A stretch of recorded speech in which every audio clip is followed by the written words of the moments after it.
Welcome back to Sidewalk, Skyline podcast, where we look at God at work in Canadian cities. Last year on season 5, episode 19, I interviewed Andy Gabruch, and Andy's back on the podcast again today.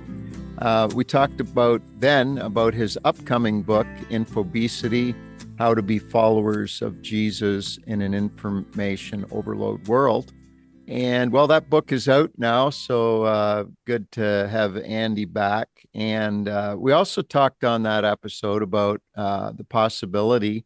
Andy talked a bit about a think tank that he has around him, talking about some of these kind of things. And we said, wouldn't it be great to come back and have another episode and get some input from somebody else?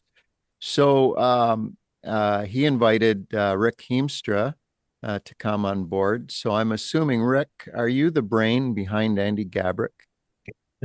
Andy has his own very wonderful and competent brain. He is a scholar in his own right, and I am pleased to have been able to sit in a book club several years ago to read books about technology and faith together and to learn with him together. And I'm pleased to come full circle and have this conversation with the two of you today. Yeah.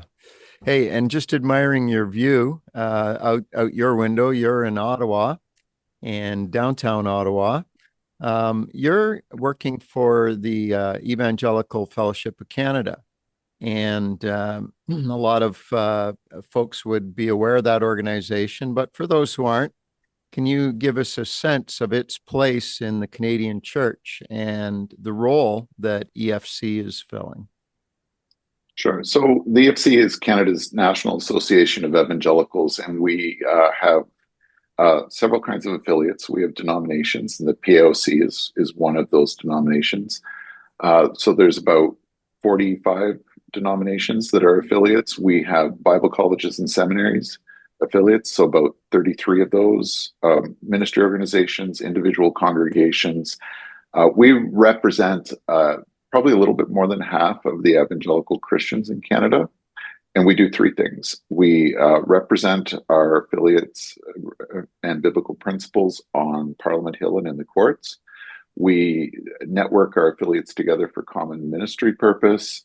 And then we do research, which is what I do with the EFC. And this would be ministry research, where we take the questions that our affiliates bring us and we organize partnership around those questions, and we try to answer them together. You're not working too far from Parliament Hill. Looks like it's probably just a few blocks away, maybe. Yeah, it's probably about 3 blocks away from Parliament Hill. Mm-hmm. Certainly around the world, 2025 seems to be a year of great political shift. At least that's what appears to be happening. From your view of the Hill, anything you'd say about 2025? Are you hopeful that God's up to something new and fresh? Are you cautiously optimistic? Are you pessimistic? How are you feeling, Rick? Well, I think as Christians, we always have to be hopeful, right? Because Jesus has got us in his hand no matter when. But I'm going to tell you that I've been having these conversations with people, and this is all anecdotal, but about how God has been moving, especially in youth ministry across this country. I have heard of youth conferences selling out in days. I heard the Youth Quake, the Briarcrest conference sold out in just a number of hours. I've heard about youth conferences out east that are seeing numbers that they haven't seen in years, and just right across the country. And I'm just hearing these anecdotes over and over again, especially about young people. And I've been doing this now for 17 years.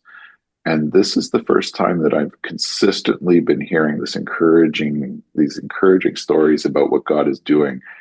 And, enough anecdotes starts to build to a trend. And I'm very hopeful that something fresh is happening.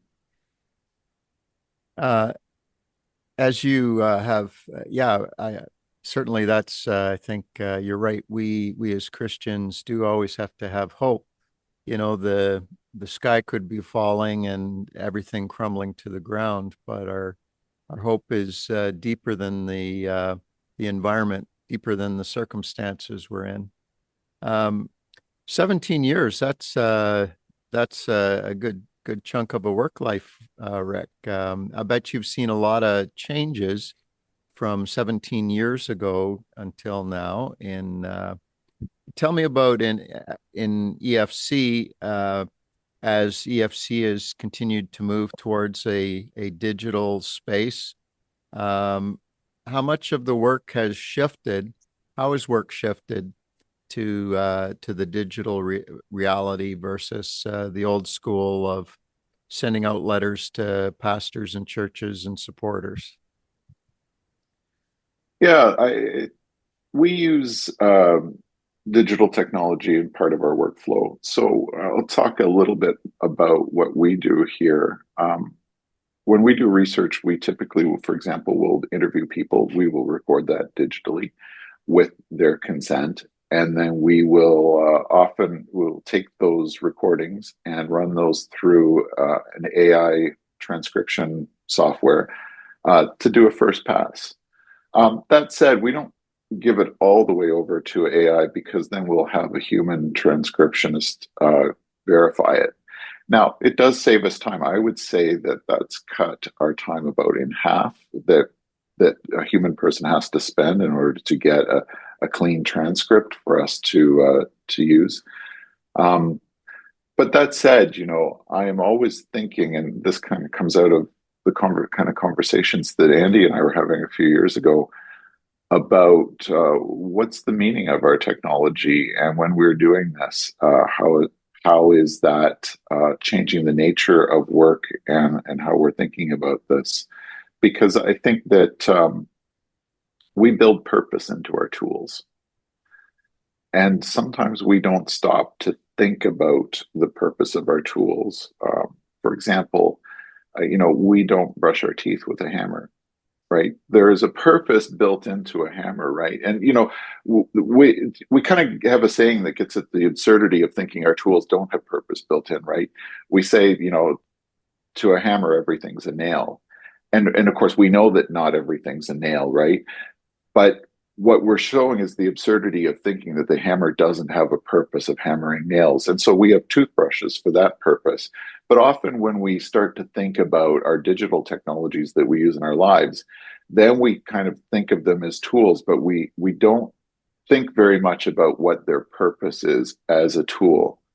Um, and in a way, it's because we think that our computers are things that we can make do anything that we want, so that there isn't a purpose as we sort of initially see it, but we are in control and we are using these tools uh, in the way that we want. But I do think that there is another purpose that is kind of beneath that, and that has a real theological significance.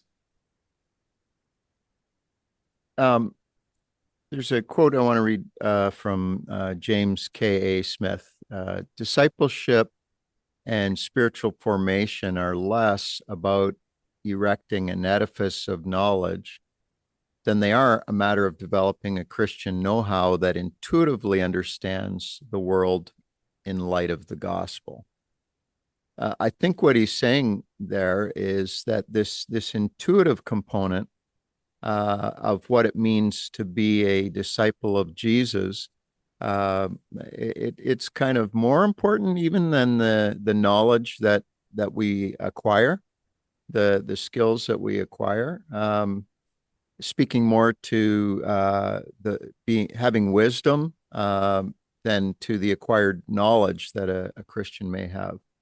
And in an age of information, everybody's got endless stacks of information available, but the wisdom to to sift through, the wisdom to be intuitive in the culture, to be responsive, and um, in the unfiltered realm of the digital space, it seems to me that Christians need to let Jesus be formed in our communications, in our measured responses, in bringing light into dark thinking. And whether that's in the online realm, whether it's talking with other Christians or people who are not, uh, being able to bring the light of the gospel and the brilliance of Jesus, really. Um, what are you guys finding about this idea that we need to be more conscientious when we use these tools? We need to be more gospel informed in our communication, and I don't mean we need to just now use every online platform as a preaching point, but it's also how many of us are engaging with the world around us and understanding the world. So, talk to me a bit about what you're discovering about learning to be conscientious in a virtual world. I would echo with Rick in regards to there seems to be a renewed focus, attention on truth and finding truth in a person named Jesus. So you see that in next gen. You see that with youth and young adults, this search for truth. In the States, they came out with this reality that millions and millions of Bibles have been sold over top of what regular Bibles have been selling in the States this year and last year too. So when you dig a little deeper and you look into it and you actually read the comments of why people are buying Bibles, these are people that are not followers of Jesus yet. These are people looking for a physical Bible. They're getting a Bible from Amazon. And there's many platforms now to get Bibles, but in any context, there's a bump, like a $4 million different Bibles being sold above the average. And when you look into it, people are saying, I'm looking for truth. Um, so, a single mom of two kids, she's quoted it this way. She said, for all my life, I've worked hard, I work out, I eat right, and I'm still deeply lonely. Hmm. I read the self-help books and nothing has helped me. And that's why I'm reading God's word. So I think that's an echo of a generation too. And we can talk about loneliness and modern day isolationism because of digital spaces. But this leads me to the second point is there's a renewed attention to truth where information is cheap now. You can have access to information.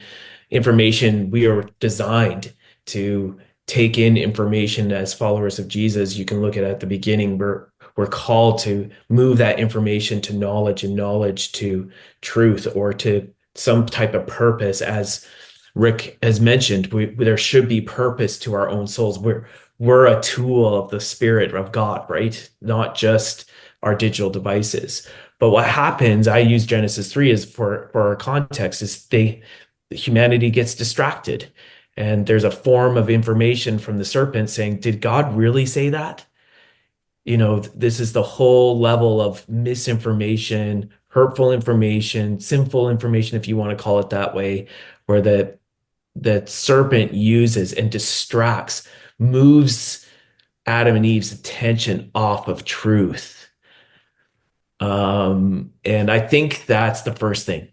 And I'll leave it there and then I'll pass it on to Rick. But I think self-awareness becomes key. We live in a world that we are more and more technology, especially personal technology. But if we become self-aware of the medium, we become self-aware of the information being bombarded at us and be aware enough that there seems to be a shift in culture focusing on truth because everything else has let us down, including governments, that we can find in a person named Jesus. So I think there is a renewed attention span in younger generations that the church has a great opportunity to align with. Yeah, Kevin, you read this great quote by James Smith, and it was sort of getting at this idea that how do we get to the place where we intuitively know how to understand the world in the light of the gospel?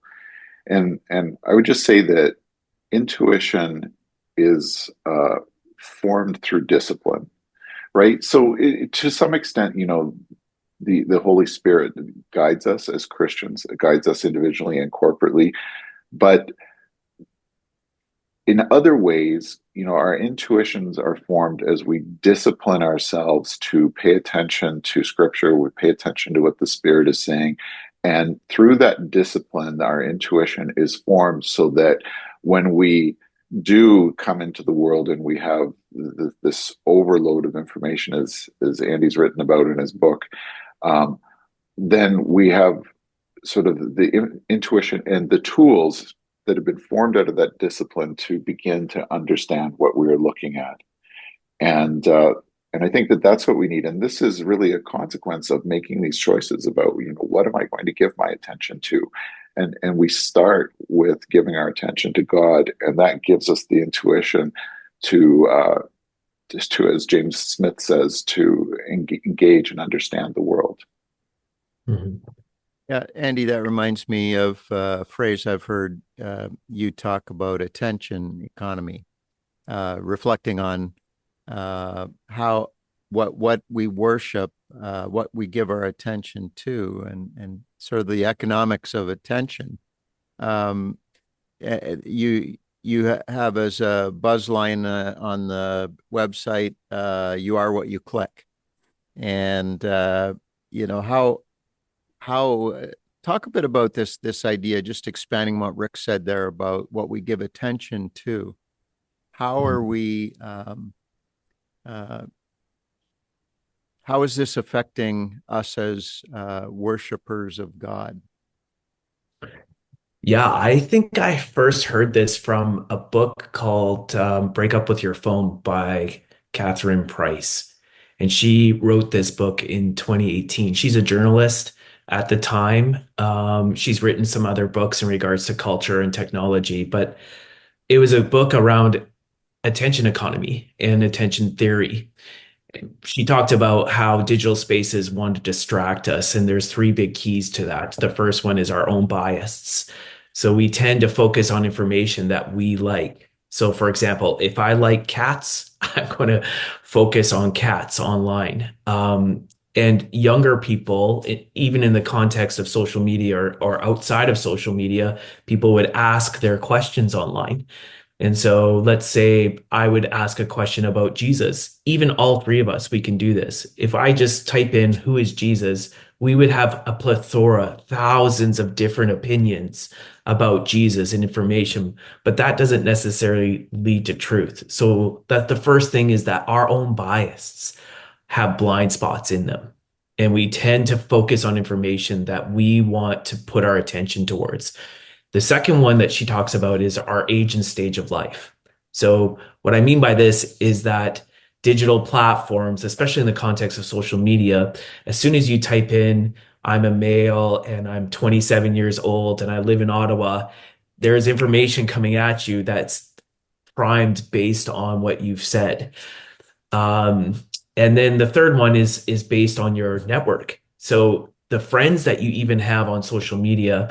And there's another book that has talked about this, that even social media itself, some platforms have up to 65% of those platforms are bots. They're either real people hiding under some type of platform, or they're AI, or they're just made up. And so that's really sobering because, let's say I have 1,000 friends on some type of social media platform. Well, up to 65% of it could be fake. Yeah. But those bots are interacting with me. They're either liking or sharing or commenting on my posts. So I think that attention economy is trying to distract, wanting your attention. And digital companies know this. They have put billions of dollars into research of how to get your attention every day, Kevin and Rick and myself too. So she wrote a book about it, and as we have had the invention of the smartphone and when COVID hit, we became digitalized as a society. So when Rick and I were first having these conversations, I believe it was right before COVID hit, or it was in between that. But most of our conversations was around next generation. In other Mm. words, younger people don't have the cognitive reasoning skills to filter through the disciplines yet to understand what is fake information or what's real information or what's information that leads to harm or information that leads to the truth. And so there is some things that we could talk about that later on in this conversation. But as you grow older, you're able to have some reasoning skills and cognitive skills. But because of COVID, our whole world now wrestles with information overload because we have been digitalized. So I'll give you an example. I had a parent seminar, about 80 parents there, and we have a self-assessment. And that self-assessment I give out for free to whoever. It was the first out of the research that we did. It's the first faith-based digital assessment to build self-awareness skills. And this one dad in the about two tables back put his hand up and he's like, I've realized that I just death scroll on news. Is that okay? Like, is it okay for me just to, because I just want to numb out. I've had a busy day, and all the parents are shaking their heads, right? Like they're all like, yeah, I agree. I've had a busy day. I'm home. I just want to numb out, and I find myself scrolling over news for too long. And he mentions, is that okay? And the whole room erupted in laughter because he's saying like it's not social media for me. It's not some terrible platform I'm on. It's just newsreels. But he realized that he was spending 3, 4 hours a night on newsreels. So it's not just attention economy. It's not about attention span, but what we're giving our time to what Rick has mentioned. And when we give our time to being in God's word, in local church, in the Holy Spirit, the Spirit of truth that John talks about, the Holy Spirit reminds us what truth is in everyday life. And so we found that we needed to help people to refocus and put their attention on God in our own research. And so we need to learn about the second part of this is the medium of the message. Um, so when the serpent twisted truth, even though Eve and Adam, and we wrestle with it too, is it's who's the medium. We need to trust the spirit of truth. We need to trust Jesus that his words are trustworthy. And this doesn't come down to we have a truth issue or we have an information issue in our culture. We have actually an authority issue in our culture. What am I submitting my heart and my mind to when it comes to information? And that comes back down to Jesus. And if not, we become what we want to worship. And that's where you are what you click.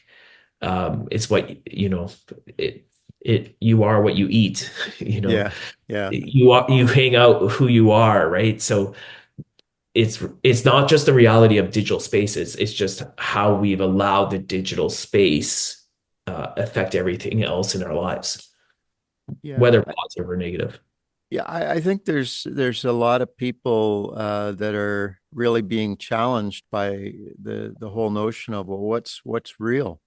Um, uh, Recently, I rewatched Lars and the Real Girl, and it was this movie about this lonely guy that he goes online and he orders this inflatable girl, and he dresses her up and he introduces her to his family. He takes her on dates. He has dinner with her and has a whole storyline of who she is. And but he's not grounded in reality. He's grounded in um, a dream. Something that he thinks he should have meaning. He thinks he should have relationship and intimacy, and in the absence of that, he settles for this inflated thing. And I think that maybe that inflatable doll might be a metaphor for how an algorithm can create a sense of being for us, an idea that I know who I am in this world, and I know who to trust and who not to trust, and I know who's going to make me feel better about myself. And um, Elizabeth Oldfield, in her recent book, Fully Alive, she makes a great quote about the Sabbath. And this is what she wrote. She said, "For most of the week, my value is in what I produce and what I consume. If I'm not careful, my main goal in a day becomes impressive and competent, subtly signaling my status with the things I buy, say, and post. Sabbath is the opposite. It is a line in the sand. Today, I am just a person, and a person is beyond price. Sabbath is about valuing, fighting for, and fiercely guarding rest." Sounds to me like we need some spiritual discipline in our virtual world, observing some kind of digital Sabbath. What would that look like? And is that something that is easy enough to do? How difficult is it to take a digital Sabbath? What do you guys think? Well, so why do Christians give? I think, one of the reasons that we give is because there's a temptation to make money into an idol. And in a way, we have to knock it down and its influence in our lives a little bit. This isn't the only reason, of course, right? The Bible, like our faith teaches us lots of reasons that we give. But one of the reasons is so that we remind ourselves that mammon is not our master. And I think we read this quote by Elizabeth Oldfield, and she's talking about subtly signaling my status and the things that I buy and post. And there is another idol in our lives in the sense that we tend to give our time and attention on social media. And what we're doing when we post on social media, and we're all doing it, right, is I'm trying to manage how you think of me.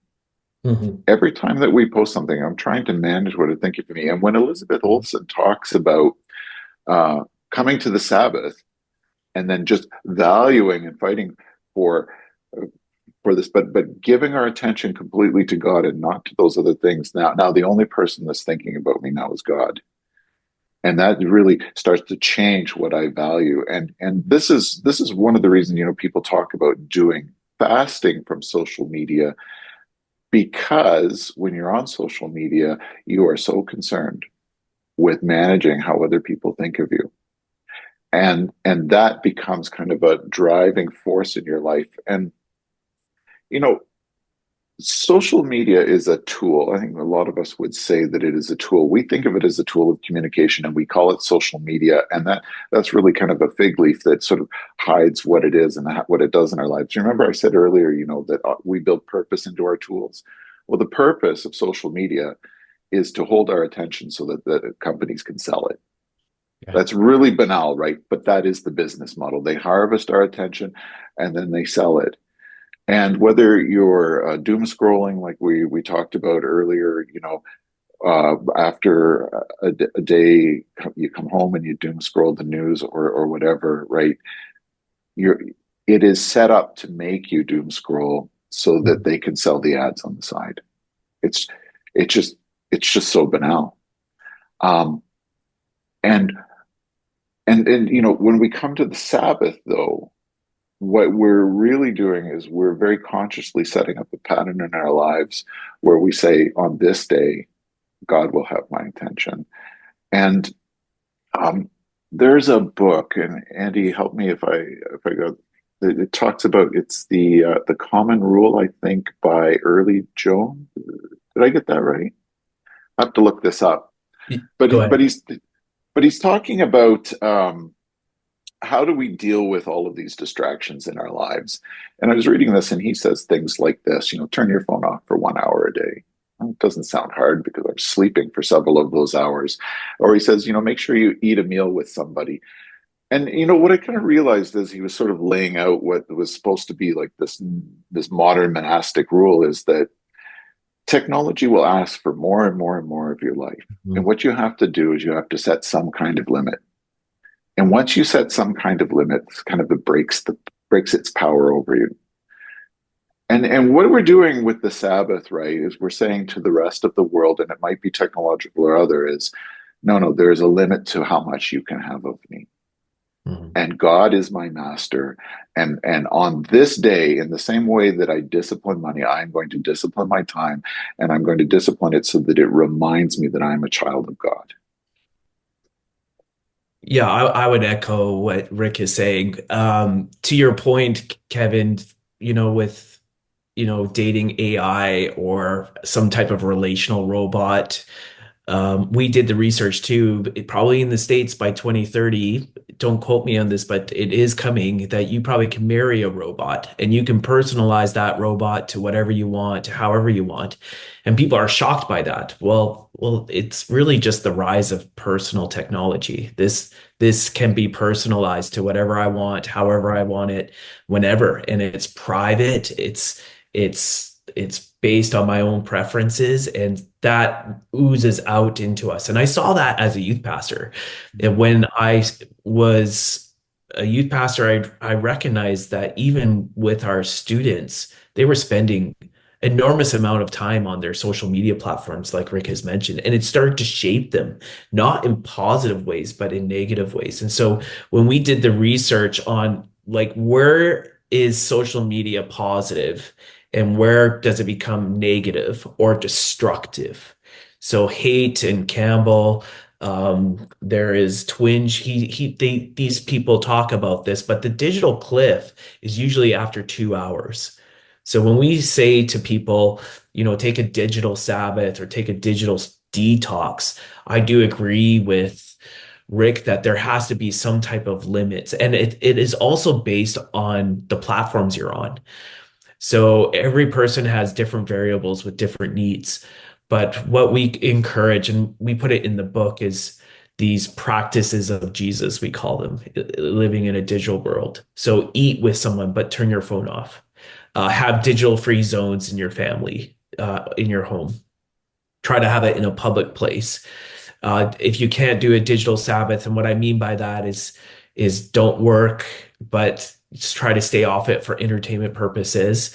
Maybe you have school, then try to take a 24-hour break and do it with others. We offer a journal. Actually offer practices of how to do that in community because this digital device tends to want to isolate me too, to my own practices. And then the last thing is we try to say is try to have a detox. But the heart behind it is disconnect from the digital so that you can reconnect with the divine, reconnect with your purpose who's in Jesus, because Rick is right. All of the digital practices that we engage and consume, there's a purpose to harvest our attention, to sell, to want, and to manipulate, unfortunately. And so I use my grandma as a great opportunity for this. So my grandma loves social media. Why? Well, she loves social media to connect with her grandkids. She loves seeing pictures. That's all she cares about.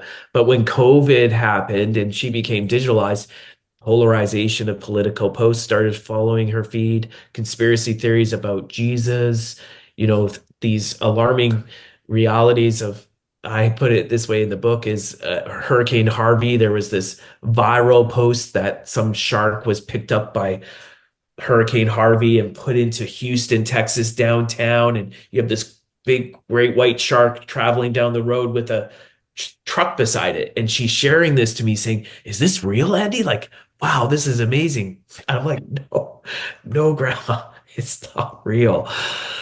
But people thought it was real until the content creator said, no, it's not, after millions of shares and likes. Yeah. So I think it becomes a reality where when we limit ourselves, it actually helps us understand that there's limits to our technology. The human purpose in this world, technology is not going to meet our deepest needs in our soul. Right. And even a relational robot won't meet all our needs, even though we're trying to.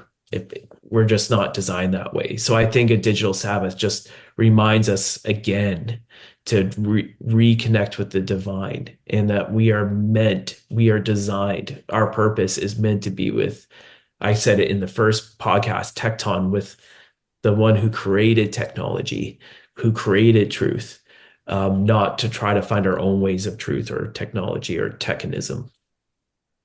Yeah, when God gave his people the law and said to honor the Sabbath, he was talking to people who their whole life, all they knew was that they were slaves.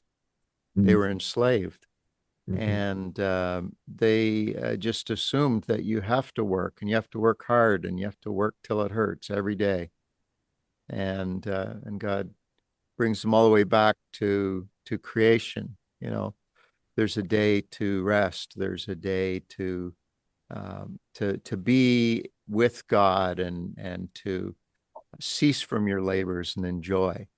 I think about Paul and Romans 1, worship and serve the created, right? These beautiful phones are created, they're creations, but it's so easy to let that become where all of our attention goes all the time. And uh, when we think about um, digital practices becoming sinful, let's break that down theologically. What do we mean if we talk about a digital practice becoming sinful? What sin got to do with me doom scrolling on my phone? Well, I think it goes back to what the Bible says, you are not your own, you were bought with a price. And when we're not our own, right, it goes back to what is our purpose.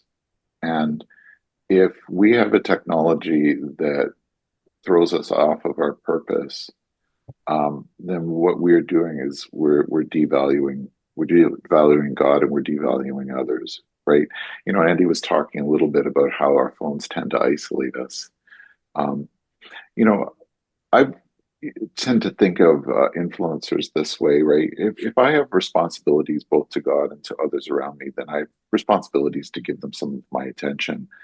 If you've got an influencer that is harvesting millions and millions of hours, they are taking some of the attention that belongs to our neighbors away and harvesting it. Why? For the ability to sell that attention. But this is a sin of omission, right? It's not a sin of commission, it's a sin of omission because we have these duties that we owe to other people. Uh, it might be our children, it might be our friends, might be our church, might be our spouses. And so I think it goes back to purpose, right? We've been talking a lot about purpose. And I think if we answer that question of, what is our end? What is the purpose that God has set out for us? Then it helps to clarify how how we we spend our time and what we give our attention to. Yeah, with our research, we decided to say what is infobesity? So infobesity is being oversaturated with information, digital information, bombarding us to the point where it actually can paralyze us from our purpose or our life purpose. So that was the key. So when we did the research through the book, it was like, what does an infobese heart look like when it comes to our emotions, or an infobese soul when we question our identity? What's an infobese mind, where cognitive realities just tend to just shut down because our brain canal can only take so much? What does infobese relationships look like, or our own personal well-being? And so we recognize that after 2 hours of consumption online, people's well-being actually decreases over time. And there's many great studies that have come out. We don't have time to go through it. So we realize that just because of ill-being and mild forms of addiction to extreme forms of addiction or mental health concerns, all tied up with our digital practices, not just social media, but just our practices. We realize that the way you break addiction is, as followers of Jesus, is through confession. So I personally love what John says in 1 John 1:9. John is one of Jesus' closest friends, and he says, if you confess your sins, he's faithful and just. God is faithful and just to forgive and cleanse you from all unrighteousness. So that concept there is I can bring my private life to God, and God isn't scared about my private life. I can confess my sins and he's going to heal me from my digital addiction, heal me from my death scrolling, heal me from my isolationism if I'm wanting to. And he actually encourages me to have right relationship with him, so righteousness, and right relationship with others. So confession actually helps me have the courage to be mature, hopefully, as a follower of Jesus. Confession helps me to be self-aware Mhm. because you can't confess unknown sin. I talk about this to my kids, like they're like, oh, if we're sinful people, then we're always going to be sinning. Well, confession actually helps us to bring our self-awareness and our sins to the Lord. And that creates ownership. So self-awareness, confession, ownership. So responsibility. And I can be a better person. So at the end of the day, when we're so distracted because our attention is focused on just scrolling, where it becomes even addictive to some degree. I think it was Haidt who talked about this. There's three different styles of scrolling. There's passive scrolling, active scrolling, and aggressive scrolling. So yeah, they had to bring it down to what doom scrolling actually means. Passive scrolling is we're just zombie, right? We're just scrolling, just to see what the next post is or the next news thing. And we're wired to know everything and we want to be in the know, right? But active scrolling means I'm texting, I'm communicating, I'm connecting with others. And that's where the influencers come in, which is quite interesting. When you talk to influencers, and we went through it with the research, they are always stressing out about coming out with great content. And because the content that they come out with, they have to be better over time. And I'm not going to mention any names, but my kids love this one person on YouTube because everything he says he does is real. Like everyone in their school loved this guy. He's making millions and millions of dollars every year. And it came out that none of his stuff is real. It's all fake. It's all actors and it's all his friends. And my kids just went crazy. They're like, what? We thought this was real. Like you said it was real. And it wasn't. And so we continually go down this path of like, oh, if I'm active in communicating and connecting online, then it must be real. But to your point, um, Kevin, we create fantasy over realism. And then the last one is this defensive. That's where you get the trolls. That's where you Yeah. get the haters. And in most contexts, they're bots. So in our self-assessment, even we ask, like, do you have any secret social media platforms? Do you have any,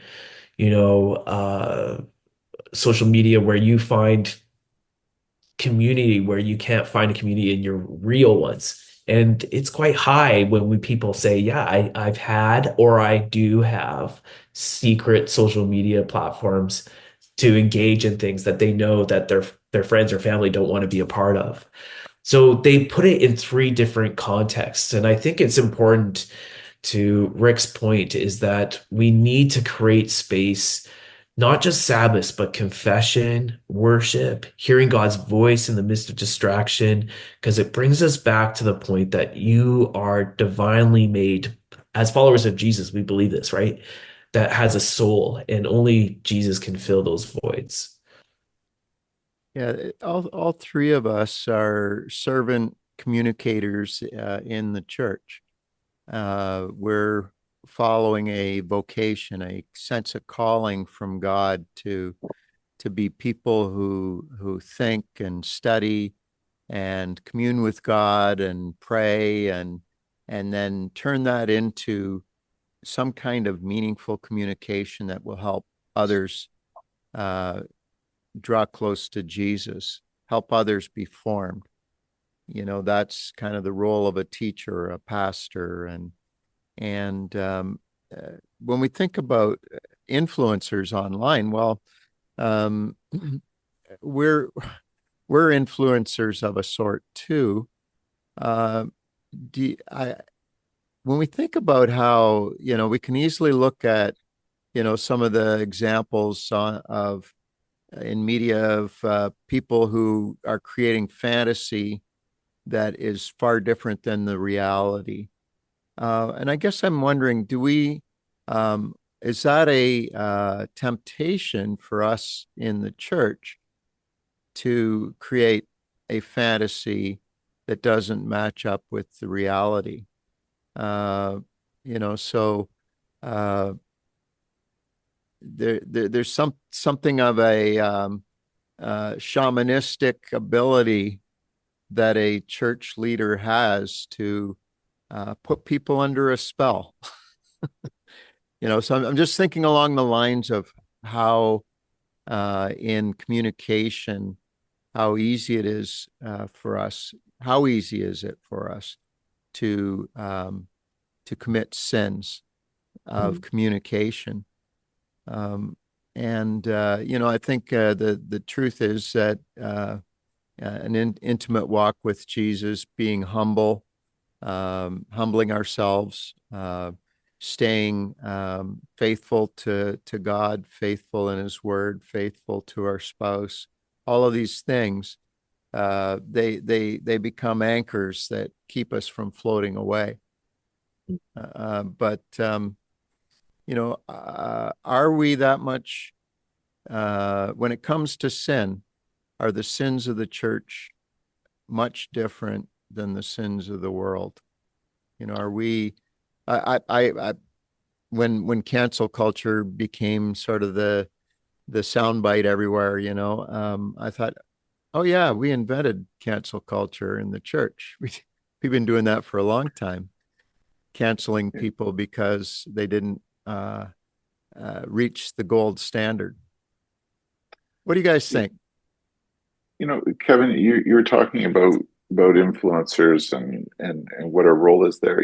There are kind of three things that uh, I don't know of anyone that really does well with money, sex, and power in a sense that this isn't going to destroy them, right? And what money, sex, and power, and I might throw in fame, and then what we do is we have influencers. If you look, influencers haven't actually been around very long. So social media came into being, but then influencers as a role on social media depended on certain technology being there, phones being good enough, whether it's probably the introduction of 4G that things got fast enough and it gave you this kind of reach. But what does an influencer do? So an influencer has no purpose, at least nominally, other than to influence you, which is the accumulation of influence, and that gets you money, that gets you fame. I think that it's a very perilous place to be a Christian and to be an influencer. I'm not saying that you can't do that, but the person who does that and does that faithfully is going to have a stronger faith life than I do, because the temptations are all around. And once you're an influencer, and let's say you have 100,000, a million followers, right, and you're influencing them, and you know that your position is only as good as your next post, Yeah. that really quickly starts to own your soul. Mm-hmm. It really quickly starts to own your soul, and God bless the person who is able to do that and not fall in that kind of situation. I couldn't do it. I Yeah. remember being with a group of people in the States. It was all my graduate studies and doctoral studies. And to Rick's point, this was coming just after COVID when a lot of Christian leaders, faith-based leaders were crumbling. Um, and it was public. It was heartbreaking to hear, especially in the States. And uh, if you go back to the influencer reality, my kids growing up, they don't want to be astronauts or firefighters. They want to be a YouTuber. They want to influence because they want to make lots of money. That's the goal for them. But like I mentioned, when we go through these practices, their purpose changes. It reshifts actually. But a great example would be Justin Bieber. Justin Bieber was found online through YouTube. There's so many people that try to hit it big on those platforms to have some type of influence. But what happens, unfortunately, is not all influence is positive, right? Right. And this phone, my social media opportunities, whatever you want to call it, has all created that in each of us. We all want to be famous. We all want to influence. We all want to make a difference in this world. Mm-hmm. And unfortunately, we become the idols. So not only does this become the idol, we become the idol. We become the shiny objects. So, the whole context of Genesis 3, they experienced information overload, sin to the point where they hid and blamed and was destructive. Exodus 32, a nation full of slaves. They have this opportunity to have a new covenant, but they go back to this golden calf. The history of God's people was wrestling with worship until Jesus really came onto the scene. We always wrestle with worship, and sometimes we become what we worship. We live in that type of world now where I am the icon. I am the golden calf. I am the one that should be worshiped. But as followers of Jesus, I think the point is to point people to Jesus rather than be Yeah. an idol or an eye god on digital spaces, is to be the icon. We need to point people to the most famous person, if I can use that word, in the entirety of the human race, which is Jesus. I love So, what I love what you're saying there. Yeah. Go ahead, Rick. little story about Justin Bieber. Okay, so Justin Bieber is from Stratford, Ontario. That's where he grew up. I grew up in Stratford, Ontario. Okay, never met Justin Bieber. However, my sister's church is where Justin Bieber goes to church or went to church, and it's told to me that every once in a while Justin Bieber will show up back in Stratford at church, and he'll be there playing drums on the worship band on Sunday morning or some such thing. And fame has a terrible price, but I pray for Justin Bieber. I know that you hear stories about him sort of pressing into Jesus and from time to time. And, you know, I keep an eye on this guy because he's from my hometown. And somehow God has really intersected with his life. And I pray that God would be glorified in him, as with all of us. But yeah, that is an example of just the dangers of fame. Mm-hmm. Mm-hmm. Yeah, and the high price, of being a god, uh, that always ends poorly for people. Um, yeah, and we have to figure out how to bring it back from Genesis 3 back to Genesis 1. And there's the good news. Jesus brings us back to Genesis 1, to new creation, to a a life that is cherished, a life that needs no adulation, because that life has God uh, giving the love, God giving the affection, God meeting the need. When we think about what this is doing to us, this digital revolution. This is a huge change in the course of humanity. It's like one of those 500-year resets, like when the printing press came out, and we're in that time of incredible shift and change. And we're at risk of many people being dehumanized, being disconnected from God, disconnected from love, from real relationship. So how do we, going back to your metaphor of a tool, Rick, or your analogy of a tool, if technology is a tool, how can we use that tool well to accomplish the mission of God, to proclaim good news, to help people be more human, to get them away from the idol and get them back into relationship? So I want to take us back to Genesis 1 and 2. Okay, in Genesis 1 and 2, God creates us and he creates us with a body. So there is an anthropology there. And part of the anthropology is that God did make us very physical. He gave us a body. And what did God say? He said that is good. Now, in the fall, we sinned against God, but the basic goodness of having a body is still affirmed. And I think this is something that we have to hold on to.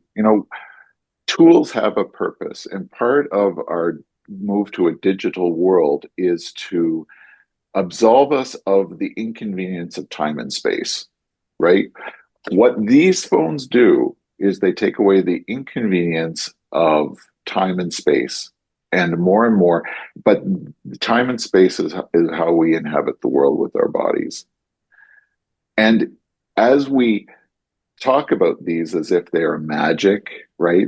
That's really how they're introduced. Mm-hmm. We don't introduce them as technology anymore, right? It's magic, and this is when the big reveals are there. That's how they're introduced.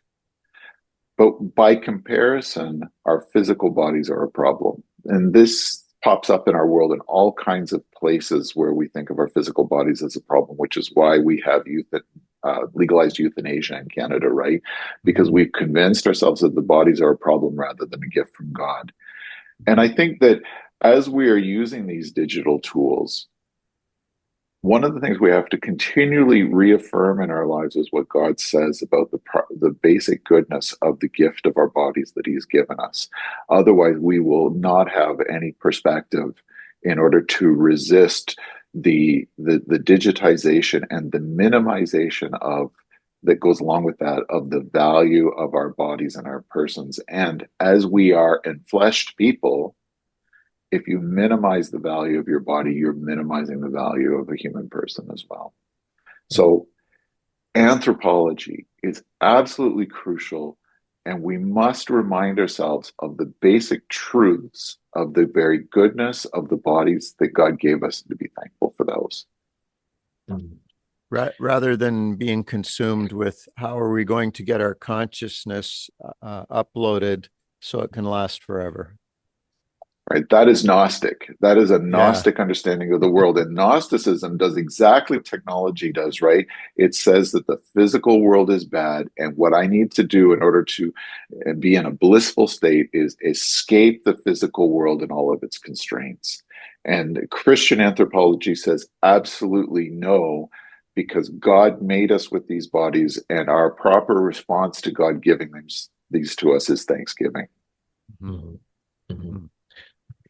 In our research, and this is nothing new, there's two types of this, is that we've seen each other on digital spaces as economic units. So they're meant to consume. And whatever, this leads to the second part, and I consume whatever makes me happy.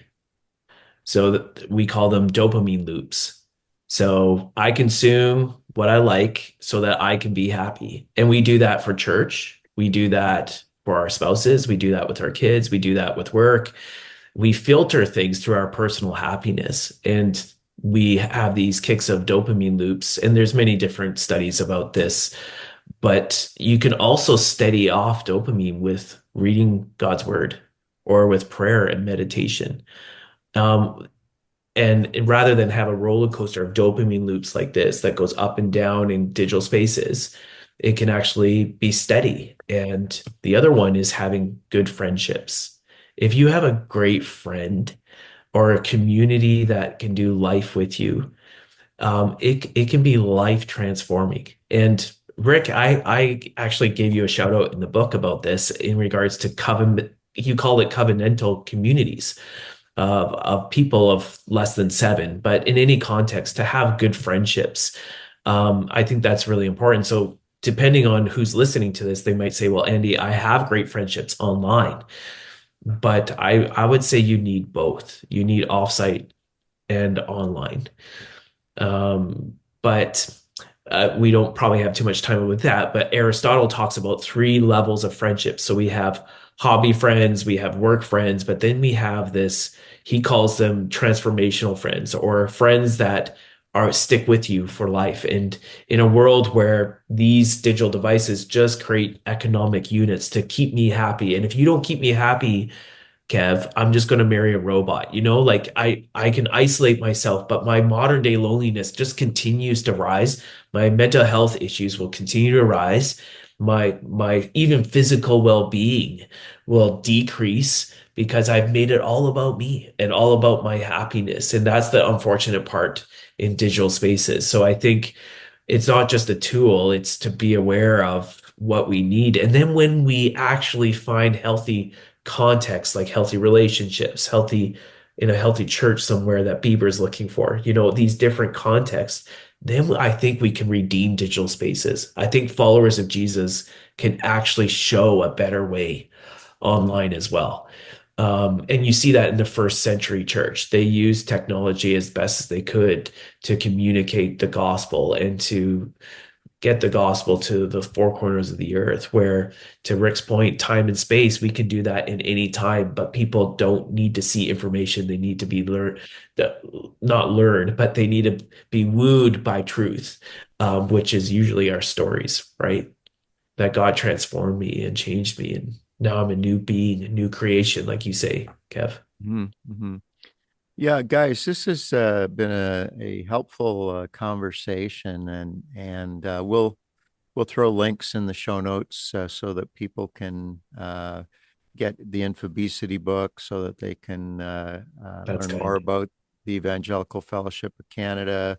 But just as a parting question to each of you, did you have a parting thought? Are there any resources, books, materials that you found especially helpful that you'd say, "Hey, go check this out. This will unlock something for you." Go ahead, Rick. Well, there are a lot of books that have been really helpful for me in thinking about this. There's a book by Charles Taylor called The Malaise of Modernity, about a short book. It's about 100 pages. I found that so helpful in kind of understanding our culture. It's not specifically about technology, but it is about kind of a change in anthropology that's happened in our culture.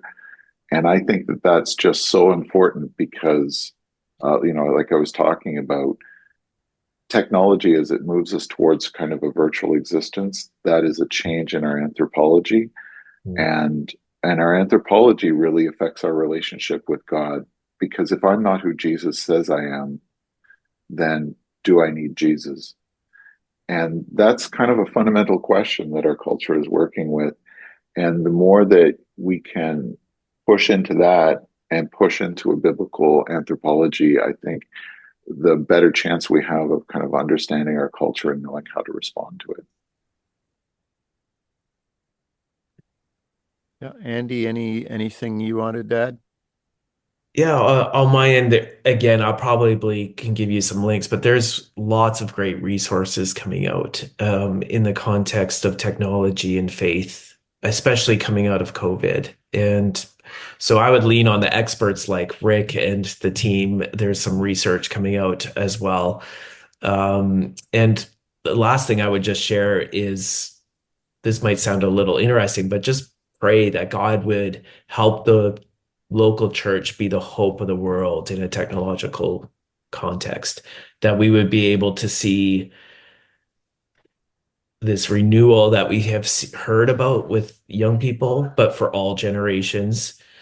And what I mean by prayer is that we would see national technological think tanks, that the church would be on the front end of innovation that we have seen in the last 2000 years or 1800 years, that the church would see technology as an opportunity, as a tool to glorify God and to worship God, not to get sucked into the worship of self.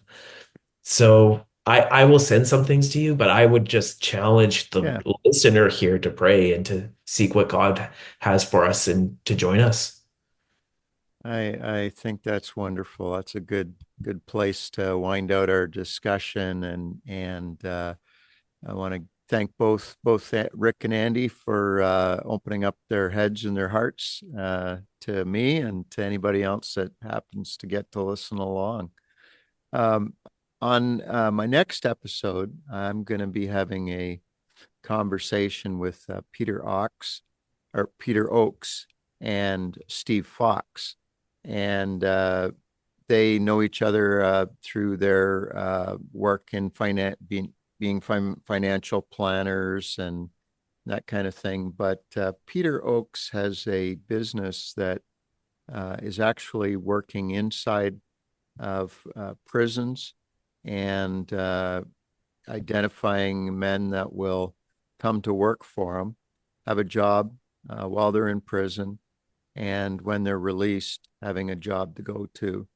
And he's doing a lot of work in terms of spiritual formation with the men and just really giving them great purpose and hope for a different kind of future, a new humanity that won't take them back to prison. So that should be a good one to listen to when we return. And as always, to those who are listening, I want to thank you for listening to Sidewalk Skyline podcast. I'm Kevin Rogers, and we'll be back real soon.